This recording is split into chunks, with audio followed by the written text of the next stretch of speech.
feeling like. Assalamualaikum warahmatullahi wabarakatuh. Perkenalkan, nama saya Rizky Herdianti sebagai pembimbing dari tim kelas atas pada kegiatan Literasi Numerasi Laksamada tahun 2026. Pada kesempatan kali ini saya akan memaparkan mengenai tantangan literasi pada bulan Juni, yaitu tentang materi data. Data merupakan sekumpulan informasi yang diperoleh melalui pengamatan, penelitian, ataupun pencatatan, yang mana dapat disajikan dalam berbagai bentuk seperti tabel frekuensi, piktogram, diagram batang, diagram garis, ataupun diagram lingkaran. Yang mana tujuan dari penyajian data tersebut adalah untuk memudahkan kita ketika kita akan membaca ataupun memahami suatu data. Nah, di sini saya akan memaparkan mengenai LKPD tentang penyajian data dalam bentuk tabel frekuensi.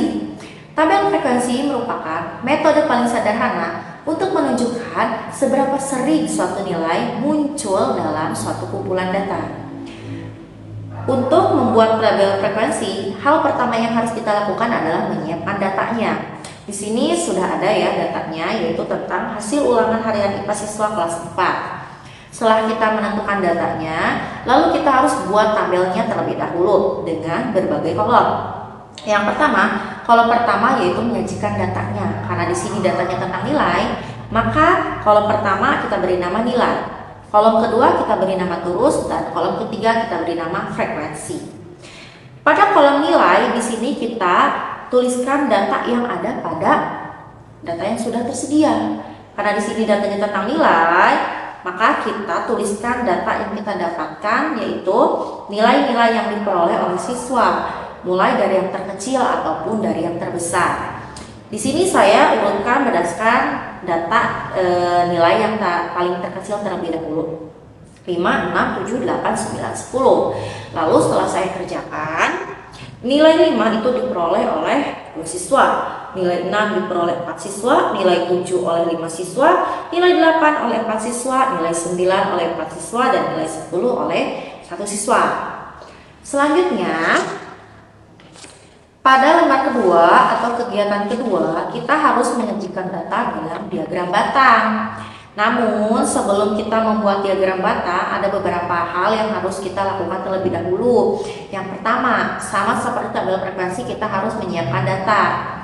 Karena di sini perintahnya adalah buatlah diagram batang berdasarkan tabel frekuensi yang sudah dibuat. Berarti data yang akan kita siapkan adalah data dari tabel frekuensi yang tadi sudah kita buat.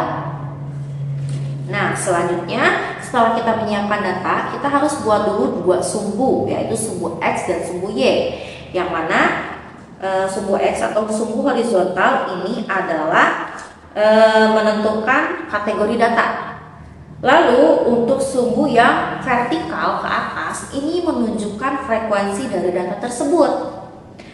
Setelah itu kita buat interval dari setiap datanya, baik itu dari kategori ataupun dari frekuensinya dengan interval yang sama ya. Setelah itu baru kita buat batangan-batangan atau diagram batangnya untuk setiap kategori datanya. Karena tadi kita menggunakan data dari tabel frekuensi, maka kita tinggal lanjutkan saja membuat diagram batangnya.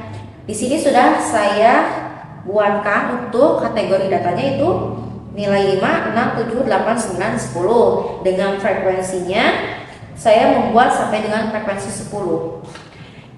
Oke, yang pertama nilai 5 saya buat diagram batangnya sampai angka 2 karena sesuai dengan tabel frekuensi tadi. Nilai 6 sampai dengan angka 4. Nilai 7 diagram batangnya sampai 5. Diagram nilai 8 diagramnya sampai dengan angka 4. Nilai 9 diagram batangnya sampai angka 4, dan nilai 10 diagram batangnya sampai dengan angka 1. Nah, itulah materi mengenai penyajian data dalam berbagai bentuk. Yang saya sajikan itu dalam bentuk tabel frekuensi dan juga diagram batang.